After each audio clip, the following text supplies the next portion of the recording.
सुबह 7 बजे दरवाजे की घंटी लगातार बजे जा रही थी।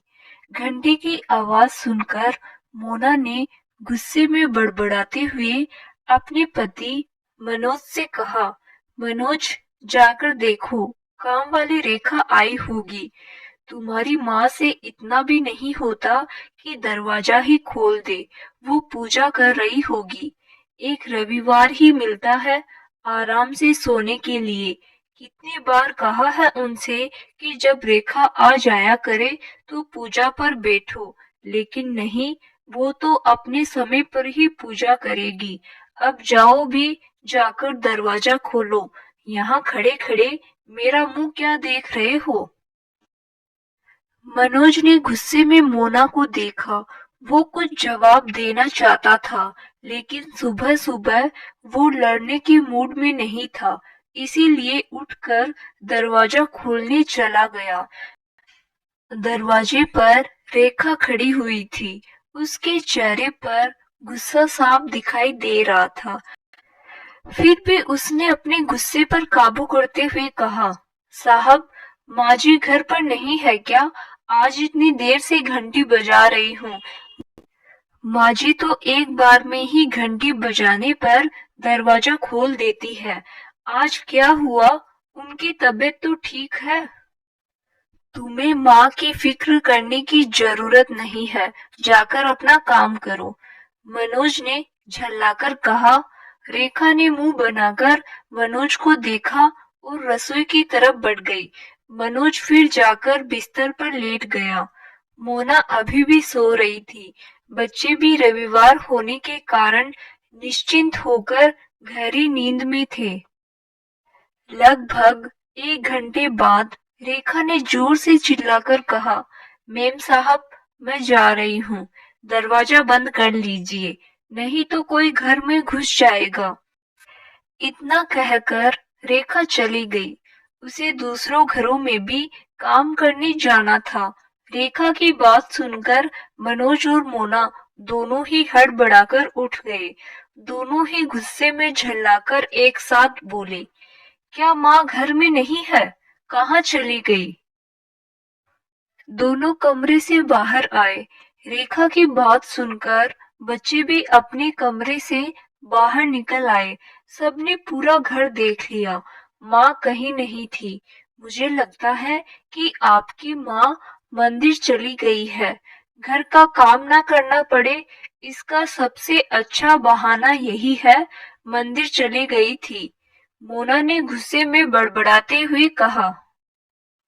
लेकिन मोना, माँ आज तक कभी सुबह मंदिर नहीं गई है। अगर उन्हें जाना होता है तो वो शाम को ही जाती है। आज सुबह सुबह मंदिर कैसे चली गई? मनोज ने परेशानी भरे लहजे में कहा। मैं सब जानती हूँ। आज वो सुबह सुबह मंदिर क्यों गई है? उन्हें पता है कि आज मेरी किट्टी है। मैंने उनसे कहा था कि आज मैं जल्दी ही घर से निकल जाऊंगी। पहले पार्लर जाऊंगी, फिर वहीं से किट्टी के लिए चली जाऊंगी। मुझे लौटने में देर हो जाएगी। उन्हें लगा होगा उन्हें घर का काम अकेले ही करना पड़ेगा, इसीलिए मंदिर चली गई। आने दो उस बुढ़िया को। दिमाग ठिकाने न लगाया तो मेरा नाम मोना नहीं। मोना ने गुस्से में दांत पीसते हुए कहा। जब माँ आएगी तब उनका दिमाग ठिकाने लगाना। अभी तुम पहले चाय बनाकर लाओ। हर दिन उठते ही माँ सबसे पहले चाय का प्याला देती थी। मनोज ने गंभीर लहजे में कहा। मैं चाय नहीं बनाऊंगी, तुम खुद बना लो। मोना ने पलटकर जवाब दिया। मम्मी, हमें भूख लगी है, नाश्ता बना दो। आज कुछ अच्छा सा बनाना। दादी बहुत अच्छा पनीर का पराठा बनाती है। आप नाश्ते में पनीर का पराठा बना दो। दोनों बच्चों ने एक साथ कहा। मैं नहाने जा रही हूँ, थोड़ी देर बैठो, अभी दादी आती ही होगी, वही आकर नाश्ता बनाएगी। मुझसे नाश्ता वास्ता नहीं बनाया जाएगा। अगर इतनी ही भूख लगी है तो अपने पापा से कहकर बाहर से मंगवा लो। मेरे लिए भी मंगवा देना। इतना कहकर मोना नहाने चली गई। मनोज और बच्चों ने थोड़ी देर दादी का इंतजार किया। जब उनको भूख बर्दाश्त नहीं हुई तो उन्होंने नाश्ते का ऑर्डर दे दिया। थोड़ी देर बाद बाहर से नाश्ता आ गया। तब तक मोना भी नहाकर आ गई थी। सब डाइनिंग टेबल पर बैठकर नाश्ता करने लगे। तभी मनोज के बेटे ने कहा, पापा, दादी अभी तक नहीं आई। इतनी देर तो उन्हें कभी नहीं लगती। दादी कहाँ रह गई?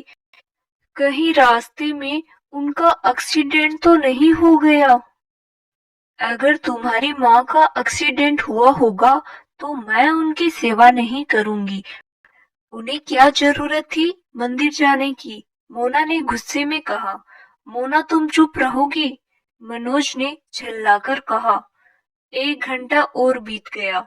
अभी तक मनोज की माँ सावित्री जी मंदिर से नहीं आई थी। सब परेशान हो गए।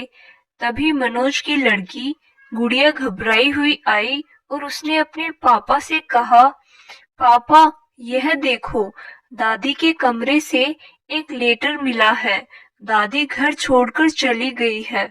उनका सामान भी कमरे में नहीं है। क्या?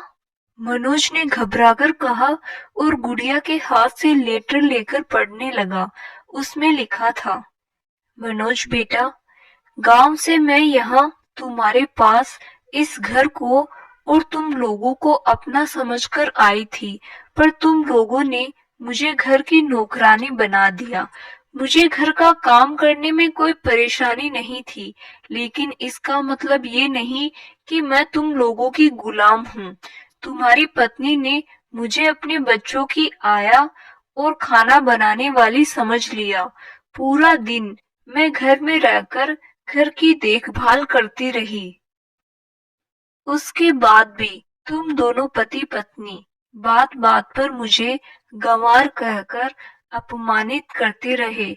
फिर भी मैं चुप रही कि शायद मुझ में ही कमी है। पर कल जब तुम्हारी पत्नी ने अपनी माँ, बहन और सहेली के सामने मुझे अनपढ़ गंवार बुढ़िया कहा, तो मेरी अंतरात्मा मुझे धिक्कारने लगी और मैंने फैसला कर लिया कि अब मुझे तुम्हारे साथ नहीं रहना है।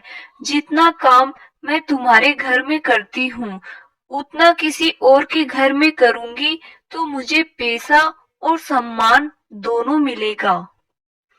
मैं तुम्हारे महल को छोड़कर जा रही हूँ। मुझे ढूंढने की कोशिश न करना। तुमने धोखे से गांव की जमीन बेचकर पैसा अपनी पत्नी के नाम जमा करा दिया। ईश्वर इसका न्याय करेगा। कल को तुम्हारे बेटे की भी शादी होगी। जब तुम्हारी बहू तुम दोनों के साथ वैसा ही करेगी जैसा तुमने मेरे साथ किया है, तब तुम्हें पता चलेगा। अभी मैं इतनी भी बूढ़ी नहीं हुई हूँ कि अपना ध्यान न रख सकूं। तुम लोग सदा खुश रहो, यही कहूंगी। लेकिन ईश्वर की लाठी में आवाज नहीं होती। जब पड़ती है तो बहुत जोरों की पड़ती है। तुम्हारी माँ। माँ का खत पढ़कर मनोज स्तब्ध रह गया। उसे समझ ही नहीं आ रहा था कि अब वो क्या करे।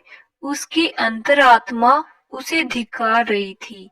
यह उसने क्या कर दिया? वह अपनी पत्नी के साथ मिलकर अपनी माँ का अपमान करता रहा। अपनी पत्नी के प्यार में इतना अंधा हो गया कि अपनी माँ के आंसुओं को नहीं देख सका। मोना भी अपनी सास का लेटर सुनकर घबरा गई कि अब क्या होगा। घर का सारा काम उसे करना होगा। उसकी किटी पार्टी, शॉपिंग का क्या होगा? अगर वो दिन भर घर के कामों में लगी रहेगी तो अपने लिए कब समय निकालेगी? उसने अपने मनोभाव को दबाते हुए गुस्से में मुंह बनाकर कहा, देखा तुमने अपनी माँ की करतूत। समाज में हमारी इज्जत उछालने के लिए उन्होंने क्या किया। इस बुढ़िया को इतनी भी अकल नहीं है कि घर की इज्जत नहीं उछालनी चाहिए। अच्छा, मेरी माँ को घर की इज्जत की परवाह नहीं है, तो तुम्हारी बुढ़िया माँ को अपने घर इज्जत की कितनी परवाह है। दामाद के पैसे पर अपने शौक पूरा करती है और दामाद की माँ का अपमान करती है। आज के बाद अगर तुमने मेरी माँ के लिए एक भी अपशब्द कहा तो तुम्हें इस घर से बाहर निकाल दूंगा। और हाँ, आज के बाद मैं एक पैसा तुम्हारी अय्यासी के लिए नहीं दूंगा। अगर तुम्हें और तुम्हारी माँ को अय्यासियां करनी है तो खुद पैसा कमाओ। आज के बाद अगर इस घर में तुम्हारी माँ बहन आई तो मुझसे बुरा कोई नहीं होगा। मनोज ने गुस्से में दहाड़ते हुए कहा। मनोज का गुस्सा देखकर मोना की सिट्टी पिट्टी गुम हो गई। वो समझ गई उसके गुनाहों का घड़ा अब भर चुका है। अगर उसे इस घर में रहना है तो उसे अपनी सास को ढूंढकर उनसे माफी मांगनी होगी, वरना उसका वैवाहिक जीवन बर्बाद हो जाएगा। तभी मोना का फोन बज उठा। फोन उसकी माँ का था। मनोज ने मोना से फोन लिया और ऑन करके स्पीकर पर डाल दिया। उधर से मोना की माँ की आवाज आई। मोना, तुम जल्दी पार्लर आ जाओ। मैं और तुम्हारी बहन वहां पहुंच रहे हैं। आज मैं भी अपना पूरा ट्रीटमेंट कराऊंगी। पेमेंट तुम कर देना। अपनी सास की बात सुनकर मनोज ने व्यंग्यात्मक लहजे में जवाब दिया। सासू माँ, मैं पैसा अपने परिवार के लिए कमाता हूँ, आपकी अय्याशियों के लिए नहीं। आज के बाद यहाँ फोन करने की जरूरत नहीं है। अगर आपकी बेटी ने आप लोगों से कोई संबंध रखा तो मैं उसे हमेशा के लिए वहीं भेज दूंगा। यह कोरी धमकी नहीं है, मैं ऐसा ही करूंगा। ईश्वर से प्रार्थना कीजिए कि मेरी माँ मिल जाए, वरना मैं आप और आपकी बेटी का क्या हाल करूंगा, आप सोच भी नहीं सकती। इतना कहकर मनोज ने फोन काट दिया। मनोज की बात सुनकर मोना और उसकी माँ दोनों के पैरों तले की जमीन खिसक गई। मनोज की समझ में नहीं आ रहा था कि वो अपनी माँ को कहाँ ढूंढे। तभी उसका फोन बजा। फोन उसके दोस्त की पत्नी का था। हेलो भाभी, उधर से आवाज आई। भाई साहब, क्या आप अपनी माँ से नौकरी करवा रहे हैं? नहीं भाभी जी, आप ऐसा क्यों कह रही है? मनोज ने जल्दी से पूछा। भाई साहब, आज ऑफिस में मीटिंग है, इसीलिए मैं वर्मा आंटी की क्रेच में बच्चों को छोड़ने गई तो वहां मैंने चाची जी को देखा। जब मैंने वर्मा आंटी से पूछा कि चाची जी यहाँ क्या कर रही है, तो उन्होंने बताया अब वो यही काम करेगी। यह सुनकर मैं हैरान रह गई। आप इतना अच्छा कमाते हैं तो आपकी माँ को नौकरी करने की क्या जरूरत पड़ गई? क्या मोना चाची जी के साथ अच्छा व्यवहार नहीं करती? कैसा जमाना आ गया है। जिसके माता पिता है वो लोग उनको अपने साथ रखना नहीं चाहते और जिनके पास नहीं है वो माता पिता के साथ के लिए तरसते हैं। मैं तो सोचती हूँ अगर मेरी सास होती तो मुझे बच्चों को क्रेच में नहीं छोड़ना पड़ता। मैं फोन रखती हूँ। मुझे चाची जी को वहां देखकर बुरा लगा, इसीलिए मैंने कह दिया, वरना आपका घरेलू मामला है, आप जाने। इतना कहकर उन्होंने फोन काट दिया। अपने दोस्त की पत्नी की बात सुनकर मनोज के चेहरे पर मुस्कान फैल गई, क्योंकि उसे अपनी माँ का पता चल चुका था। मनोज ने बच्चों से कहा, बच्चों मेरे साथ चलो, दादी का पता चल गया है। पापा दादी कहाँ है? दोनों बच्चों ने खुश होकर एक साथ पूछा। वर्मा आंटी की क्रेच में, मनोज ने गंभीर लहजे में जवाब दिया। मनोज बच्चों को लेकर जाने लगा। तभी मोना ने कहा, मनोज, मैं भी तुम्हारे साथ चलूंगी। मुझे भी माँ जी से माफी मांगनी है। मनोज ने कोई जवाब नहीं दिया। वो बच्चों को साथ लेकर घर से बाहर निकल गया। मोना भी उसके पीछे पीछे चल पड़ी। कॉलोनी की शुरुआत में ही वर्मा आंटी का घर था। थोड़ी देर में ही मनोज वहां पहुंच गया। मनोज को अपने सामने देखकर भी सावित्री जी ने अनदेखा कर दिया। मनोज ने आगे बढ़कर विनती करते हुए कहा, माँ, मुझे माफ कर दीजिए और घर वापस चलिए। नहीं मनोज, अब मैं उस घर में वापस नहीं जाऊंगी जहां दिन रात मुझे अपमानित किया जाता है, मेरे स्वाभिमान को ठेस पहुंचाई जाती है। मैं उस घर में हरगिज नहीं जाऊंगी। तुमने मुझे समझ क्या रखा है? तुम और तुम्हारी पत्नी मेरा अपमान करते रहोगे। तुम्हारी पत्नी मुझे अपशब्द कहेगी, तुम्हारी सास मुझे गंवार कहेगी, उसके बाद तुम आकर मुझसे माफी मांग लोगे और मैं तुम्हें माफ कर दूंगी। तुमने कैसे सोच लिया? मेरा भी स्वाभिमान है। मैं कम पढ़ी लिखी हूँ, लेकिन मैं तुम्हारी पढ़ी लिखी पत्नी की तरह किसी का अपमान नहीं करती। अब तुम यहाँ से जाओ, मैं तुम्हारे साथ नहीं चलूंगी। यही वर्मा भाभी जी के साथ क्रेच में काम करूंगी और स्वाभिमान से सर उठाकर रहूंगी। अब मुझे तुम्हारे उस महल में रहकर अपमानित होने का शौक नहीं है। सावित्री जी ने कठोर शब्दों में कहा, माँ जी, मुझे माफ कर दीजिए। अब मैं आपका अपमान नहीं करूंगी, घर चलिए। मोना ने विनती करते हुए कहा। नहीं बहू, अब यह नाटक करने की जरूरत नहीं है। अब मैं तुम्हारे घर में नौकरानी का काम नहीं करूंगी। घर के काम के लिए कोई दूसरी नौकरानी रख लो। मैंने बेगार करना छोड़ दिया है। सावित्री जी ने व्यंग्यात्मक मुस्कुराहट के साथ कहा। अपनी सास के कठोर शब्दों को सुनकर मोना कांप गई। वह बहुत डरी हुई थी। वह जानती थी अगर उसकी सास घर नहीं आई तो उसके पति उसको माफ नहीं करेंगे। उसने गिड़गिड़ाते हुए अपनी सास के पैर पकड़ लिए, लेकिन उन्होंने साफ शब्दों में कह दिया, बहू, इस समय मैं तुम्हें माफ नहीं कर सकती।